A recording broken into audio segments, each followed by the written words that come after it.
Mantan Komandan Jenderal Kopassus, Majen TNI Purnawirawan Sunarko memimpin demo di gedung KPU Senin 18 Maret. Saat berorasi, mantan loyalis Prabowo Subianto itu mengancam KPU agar melaksanakan 4 poin tuntutan mereka. Sunarko mengatakan jika tak ingin dipimpin oleh orang yang kumpulan penipu dan perampok. Ia juga menyinggung Gibran yang dinilai tidak berkompeten karena hasil nepotisme. Sebelum mengakhiri orasinya, Sunarko mengatakan akan datang lagi untuk berunjuk rasa selama nyawa masih dikandung badan. Menyampaikan kepada KPU, dengarkan dan laksanakan 4 tuntutan kami. Kami tidak mau dipimpin oleh kumpulan penipu dan rampok. Kami tidak percaya kalau negara ini dikelola oleh penipu dan rampok akan menjadi lebih baik.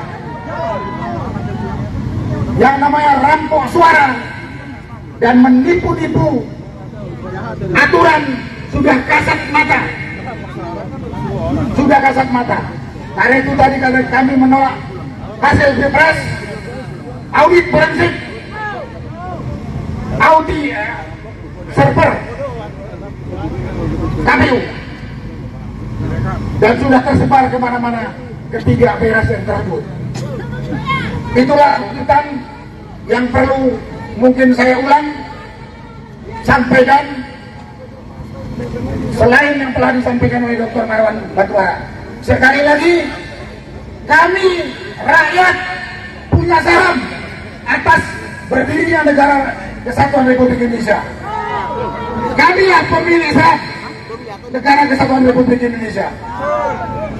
Pemerintah itu adalah orang yang diberi amanah untuk mengelola berdasarkan konstitusi yang ada. Tapi dia langgar semua konstitusi dan dia rubah konstitusi menurut suka-sukanya dalam rangka mempertahankan jabatan. Negara ini negara republik, pantang ada nepotisme. Nepotisme terang-terangan, menjijikkan, dan yang diangkat itu tidak meyakinkan untuk mampu memimpin negara ini. Kalau orangnya berkualitas, kompeten, mungkin kami mikir. Tapi orang yang ditunjuk atas dasar nepotisme itu, kita sudah bisa nilai kemampuannya. Sekali lagi, kami download Tribun X sekarang, menghadirkan lokal menjadi Indonesia.